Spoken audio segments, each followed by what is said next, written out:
Well, Russia is calling for a political transition process to end the Syrian conflict, but rejects any precondition, including the resignation of President Bashar al-Assad. Russian Foreign Ministry has said in a statement that Moscow fully supports the UN Arab League's envoy, Lakhdar Brahimi's mission for Syria. But it insists that the future of the country must solely be decided by the Syrian people without any foreign interference or, quote, imposition of prepared recipes. Now, the statement comes a day after Lakhdar Brahimi met with Russian and U.S. diplomats to discuss the Syrian crisis. Moscow and Washington still disagree over how to end the unrest. Russia insists that a deal made last year in Geneva should be a base for any initiative to end the unrest.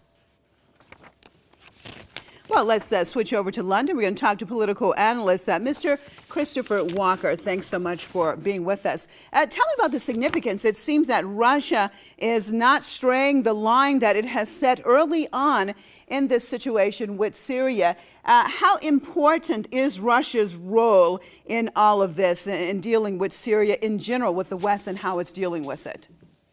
Oh, it's completely vital.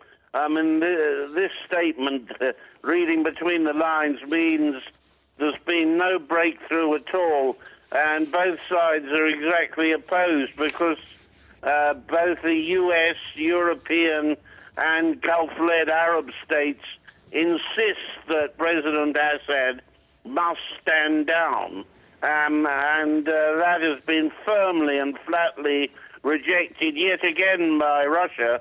That is already, along with China, allied 3 times to block UN Security Council resolutions aimed to push Assad from power. So there's nothing really immediate on the horizon, although Mr. Brahimi has tried to put a brave face on it.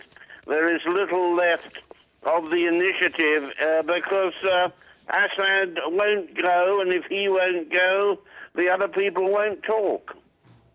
Okay, well, what does that say? I mean, there are some that are saying, some analysts, political analysts are saying in many ways that what is happening in Syria is exactly right now the way the West and the supporters of the opposition want it to happen. Because you have many times that you have a lot of chaos inside of the country. Sometimes you have Syrians killing Syrians. You have division and destruction of the country that basically they want to wear down the Syrian people so much that at the end they will be ready to accept anything. Your take on that, Mr. Walker? Well, the Syrian people may be ready to accept things, but Assad is firmly in power. And also, the Russians are a very key player inside Syria, and they're not going to accept being pushed around. There's really no tougher operator on the UN Security Council than Russia, and it's shown once again it can't be moved despite opinion elsewhere. All right, well, thank you so much for being with us, Mr. Christopher Walker, out of London.